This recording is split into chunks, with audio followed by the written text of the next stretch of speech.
नमस्कार, tech legal yes four channel पर मैं राजेंद्र शाह एडवोकेट आप लोगों का स्वागत करता हूं। साथियों, आज सहारा निवेशकों को भुगतान के लेके जो जद्दोजहद चला आ रहा है, पोर्टल लॉन्च किया गया। पोर्टल में कई सारी कमियां आ रही हैं, कई सारे निवेशकों के कमी बताया जा रहा है। लेकिन सबसे अहम सवाल आज के इस वीडियो का सबसे अहम सवाल है, आखिर सहारा इंडिया जैसे महत्वपूर्ण प्रकरण माननीय सर्वोच्च न्यायालय में लिस्ट क्यों नहीं हो पा रहे हैं? यह बहुत ही महत्वपूर्ण प्रश्न है। साथियों, एक आतंकवादी को, एक बलात्कारी को बचाने के लिए रात में तीन तीन कोर्ट खुल सकते हैं। सेशन कोर्ट खुल सकता है, हाई कोर्ट खुल सकता है, सुप्रीम कोर्ट खुल सकता है। एक बलात्कारी को बचाने के लिए रात के 12 बजे, रात के 2 बजे उसमें हेयरिंग हो सकती है, जज बैठ सकते हैं, आर्गुमेंट हो सकता है, बहस हो सकता है, फैसला हो सकता है विद इन 1 नाइट। तो इतने महत्वपूर्ण प्रकरण जिसमें पूरे देश के लगभग 11 करोड़ लोग तिल तिल कर मर रहे हैं, घुट घुट कर मर रहे हैं। आर्थिक परेशानी, आर्थिक समस्या क्या है, यह जो आर्थिक समस्या से जूझ रहा है वही जान सकता है। लेकिन ऐसे गंभीर प्रकरणों पर माननीय सर्वोच्च न्यायालय मौन क्यों है? माननीय सर्वोच्च न्यायालय इन प्रकरणों को लिस्ट क्यों नहीं कर रही है? आखिर माननीय सर्वोच्च न्यायालय को डर क्या है?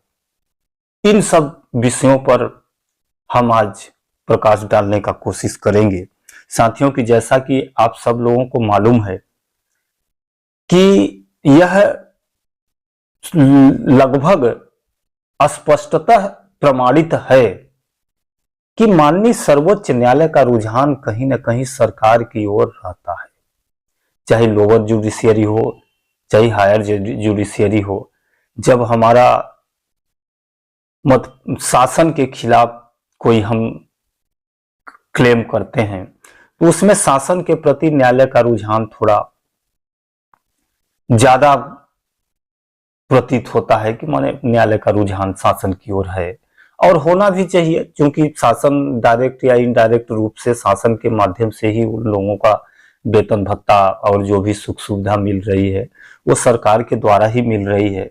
लेकिन अगर क्या ऐसा हुआ, सरकार की मंशा के अनुरूप अगर न्यायालय काम करने लगी तो क्या होगा? हमारे देश के नागरिकों का, हमारे देश के नागरिकों के मौलिक अधिकारों का क्या होगा? यह बहुत बड़ा नुकसानदायक और बहुत बड़ा क्राइसिस हम मान सकते हैं कि अगर ऐसा होने लगा कि माननीय जुडिशियरी का रुझान अगर सरकार की ओर होता प्रतीत होने लगा या होना दिखने लगा तो यह बहुत ही दुर्भाग्यपूर्ण स्थिति हमारे देश की हो जाएगी। साथियों, जैसा कि हम कहना चाहते हैं कि जो सबसे पुराना प्रकरण है SEBI versus Sahara India real estate corporation limited, जिसकी डायरी नंबर 36632 है, ये 2012 से प्रकरण चल रहा है। आज 23 लगभग बीतने के कगार पर है, यानी कि अगर हम देखें तो लगभग 12 साल समाप्त होने वाले हैं इस प्रकरण को। लेकिन इस प्रकरण की अभी जजमेंट, फाइनल हियरिंग नहीं आ पाई है। अभी अप्रैल माह में एक उम्मीद और आशा जगी थी जब 3 डेट लगातार सुनवाई के लिए लिस्ट किया था माननीय सर्वोच्च न्यायालय ने। पता नहीं कैसे क्यों कर दिया था, माननीय सर्वोच्च न्यायालय को क्या लगा था, क्या सपना उनको आया था कि 17, 18, 19 अप्रैल को लिस्ट कर दिया था और बोल दिया था कि इस दिन इस प्रकरण का निराकरण हम कर ही देंगे। लेकिन उसके बाद 17, 18, 19 के बाद सुनवाई नहीं हो पाई, तब से उक्त प्रकरण की लिस्टिंग नहीं हो रही है और उसको ठंडे बस्ते में डाल दिया गया है। इसी तरह से साथियों 36627 यह भी 12 का मैटर है, यह भी सेबी के ही द्वारा प्रस्तुत किया गया है। इसके अलावा 32331 यह 2017 का है, यह भी सेबी के ही माध्यम से किया गया है। यानी जो भी प्रकरण सर्वोच्च न्यायालय में विचाराधीन है ये सभी सेबी के द्वारा ही किया गया है, यानी सरकार के द्वारा किया गया है। अब सेबी या सरकार की मंशा क्या है कि जो फंड हमको मिला है उस फंड को हम अपने कस्टडी में ले लें और अपने कस्टडी में लेके देश का विकास करें, देश के विकास में हम उस फंड का उपयोग करें। यह सेबी की मंशा है, यह सरकार की मंशा है और इस चीज को माननीय सर्वोच्च न्यायालय बखूबी जानती है। और माननीय सर्वोच्च न्यायालय 12 के एक जजमेंट में बोला भी था कि अगर इस फंड के कोई दावेदार नहीं मिलते तो उक्त राशि सरकार के विकास के लिए सरकार के कंसोलिडेटेड जो फंड होता है उस फंड में ट्रांसफर कर दिया जाएगा और सरकार उससे अपना जनहित संबंधी कार्य करेगी। अब हम ये नहीं जानते हैं कि इतने लोगों का बलि देकर, इतने लोगों के अरमान, इतने लोगों के सपने की बलि देकर सरकार कौन सी जनहित कार्य करेगी, कौन सी समाज कल्याण की काम करेगी, ये सरकार जाने, सरकार की मंशा जाने। लेकिन सरकार की मंशा अभी तक यही प्रतीत होती है। साथियों, मैं यह इसलिए कह रहा हूं कि सहारा इंडिया ने गलत किया, जबरदस्ती भुगतान लिया।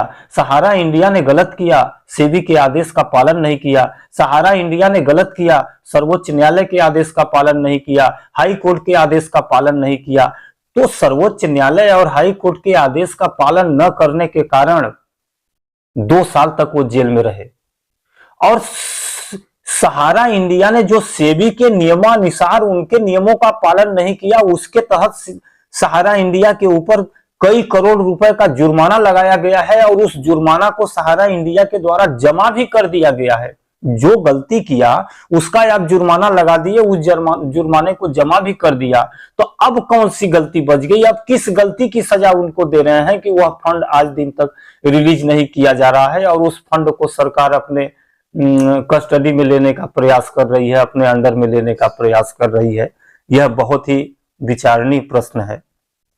लेकिन फिर भी अगर हम आज देखें तो सबसे अहम समस्या जो है, आखिर यह समस्या, यह जो उठापटक चल रहा है, इसका कारण क्या है? अगर हम इस ओर ध्यान दें तो इसका सबसे प्रमुख समस्या यह समझ में आता है कन्वर्सेशन। इसी एक मुद्दे को अभी तक माननीय सर्वोच्च न्यायालय डिसाइड नहीं कर पाई है और इसी एक मुद्दे पर ही सेबी बोलती है कि इनके कोई दावेदार नहीं है, जबकि हकीकत में कन्वर्सेशन या कन्वर्जन जो हुआ है वह भुगतान करने के बाद हुआ है। हम मानते हैं कि फंड निवेशक के पास नहीं गया, लेकिन उसके निवेशक के पास जो भी एफडी थे, जो भी बॉन्ड थे, जो भी रसीदें थी, उसको जमा करवा लिया गया और विड्रॉल फॉर्म में उसका दस्तखत बनवा लिया गया। दस्तखत के बतौर उनका पैसा विड्रॉ किया गया और फिर उस पैसे को दूसरे स्कीम में लगा दिया गया। तो यह भुगतान ही माना जाएगा। लेकिन आज दिन तक सिर्फ एक मुद्दे पर यह जो पूरी केस है, पूरा प्रकरण है, सिर्फ एक मुद्दे पर चल रहा है, कन्वर्जन भुगतान। सहारा का कहना है कि मैंने भुगतान कर दिया और सेबी का कहना है कि आपने भुगतान नहीं किया, हम भुगतान करेंगे, आप पैसा दीजिए। लेकिन इसका जीता जागता यथेष्ट प्रमाण है कि विगत 11-12 सालों में आपके पास कोई क्लेम ही नहीं आया। 17-18 हजार क्लेम आए, जिसमें से आप 15 हजार का भुगतान किए, 138 करोड़ रुपए का भुगतान किए। इसके बाद कोई आपके पास क्लेम उस स्कीम का नहीं आया। तो जो सहारा कह रही है वो तो यथार्थ दिखता है कि सही है, उसने भुगतान कर दिया है, इसलिए तो उसका दावेदार नहीं आ रहे हैं, इसलिए तो उस राशि को कोई क्लेम नहीं कर रहा है। लेकिन अब इस यथेष्ट प्रमाण का व्याख्या सेबी दूसरे ढंग से कर रही है। सेबी का कहना है कि ये जो राशि जमा है ये सब फर्जी अकाउंट है, सब बोगस है, ये इनका पता एड्रेस सही नहीं है, इसलिए ये लोग क्लेम नहीं कर रहे हैं कि ये बोगस है, इनका पैसा है ये नहीं है। जबकि हकीकत यह है कि उनको भुगतान कर दिया गया है, दूसरे स्कीम में पैसा जमा हुआ है। यही सहारा विगत 11 साल से लड़ती हुई आ रही थी और इसी लड़ाई के कारण जो इस संस्था के प्रमुख थे वो स्वर्ग भी सिधार गए, वो चले भी गए, हम लोगों के बीच नहीं रहे।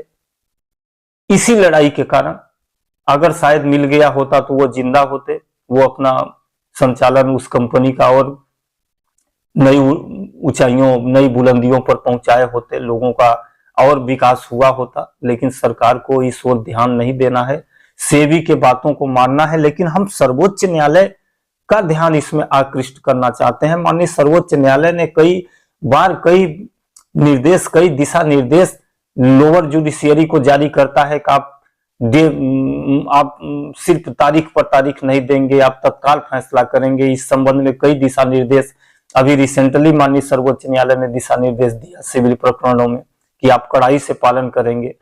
मैं मानता हूं माननीय सर्वोच्च न्यायालय अपने लोअर जुडिशियरी को आदेश दे सकती है, लेकिन माननीय के यहाँ जो केस पेंडिंग है उनके लिए कौन आदेश जारी करेगा, कौन निर्देश जारी करेगा? क्या माननीय सर्वोच्च न्यायालय अपने गिरेबान में झांक के नहीं देखेगी कि हमारे यहाँ कितने पेंडिंग है, हम इन पेंडेंसी को कैसे दूर करें? क्या यह पेंडेंसी में से कुछ केस ऐसे नहीं है जिससे लाखों करोड़ों लोगों की भावना जुड़ी है? लेकिन चूंकि यह मैटर ऐसा है कि इसमें सिर्फ सहारा और सहारा सेबी, लेकिन फिर भी सहारा नाम जरूर है, लेकिन सहारा में कितने लोगों की आस्था, कितने लोगों की भावना, कितने लोगों का सरोकार है, इसको भी माननीय सर्वोच्च न्यायालय को देखना चाहिए। माननीय सर्वोच्च न्यायालय है, न्यायाधिपति हैं, उनको तो लोगों के चेहरे को देख के अनुमान हो जाता है कि इस व्यक्ति के साथ गलत हुआ है। लोगों की आवाज को सुनकर उनको आभास हो जाता है कि इसके साथ अन्याय हुआ है। तो क्या माननीय सर्वोच्च न्यायालय को आज यह नहीं प्रतीत हो रहा है कि इतने बड़े स्तर पर इतने बड़े लोगों के साथ अन्याय हो रहा है और ये सेबी के द्वारा अन्याय किया जा रहा है? फालतू में इतना दिनों तक उनके पूंजी को अपने पास रोक के रखा और उस पूंजी के बदौलत जो उसमें इन्वेस्टमेंट करने वाले हैं, जो निवेशक हैं, वो दर दर की भटक रहे हैं। साथियों, मैं इस वीडियो के माध्यम से सर्वोच्च न्यायालय का ध्यान आकृष्ट करना चाहता हूं। माननीय सर्वोच्च न्यायालय, हालांकि यह बात वहां तक जाए या न जाए, लेकिन फिर भी शायद यह बात किसी माध्यम से किसी के द्वारा अगर पहुंच जाए तो माननीय सर्वोच्च न्यायालय इन प्रकरणों पर ध्यान दें और इनका तत्काल लिस्टिंग करें। और यह जो प्रकरण अभी एक महानुभाव बोल रहे थे कि अब सेबी सहारा प्रकरण में क्या रखा है इसलिए उसको ठंडे बस्ते में डाल दिया गया है, ऐसा नहीं है। अभी इस प्रकरण में बहुत महत्वपूर्ण जजमेंट आने वाले हैं और ऐसा जजमेंट आने वाला है कि सहारा का दावा है कि हम भुगतान कर दिए हैं, उसका प्रमाण भी सहारा ने भेजा है, उसको हालांकि देखने वाले कोई नहीं है। सेबी का कहना है भुगतान नहीं किए हैं। तो भुगतान नहीं किए हैं तो सेबी के पास क्लेम लोग क्यों नहीं कर रहे हैं? और सहारा का कहना है कि हम भुगतान कर दिए हैं, भुगतान स्वरूप जो राशि मिली है उसको हम दूसरे योजना में जमा किए हैं, इसलिए दूसरे योजना में अभी 1.5 करोड़ आवेदन चले गए जो पोर्टल बना है। तो कहीं ना कहीं सहारा के बातों में दम नजर आता प्रतीत हो रहा है, सहारा का बात सही होता प्रतीत हो रहा है। कई यथार्थ प्रमाण है, यथेष्ट प्रमाण है। तो यथार्थ और यथेष्ट प्रमाण के लिए जो मूर्त हो, जो साक्षात हो, साक्षात को किसी प्रमाण की आवश्यकता नहीं पड़ती। तो माननीय सर्वोच्च न्यायालय साक्षात को देखे, समझे और तत्काल आदेश जारी करे और यह फंड जो है, इस फंड को सहारा को रिलीज करे।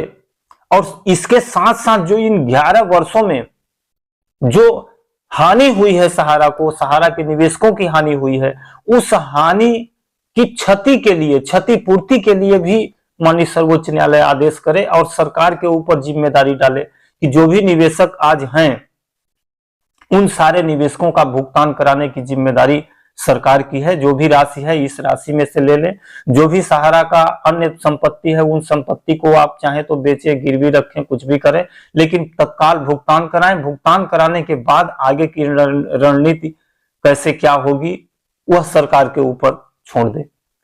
तो इसी के साथ साथियों आज मैं अपनी वीडियो समाप्त करता हूं। कृपया अगर वीडियो अच्छा लगी हो तो लाइक करें, शेयर करें, चैनल पर नए हो तो चैनल सब्सक्राइब कर दें। नमस्कार।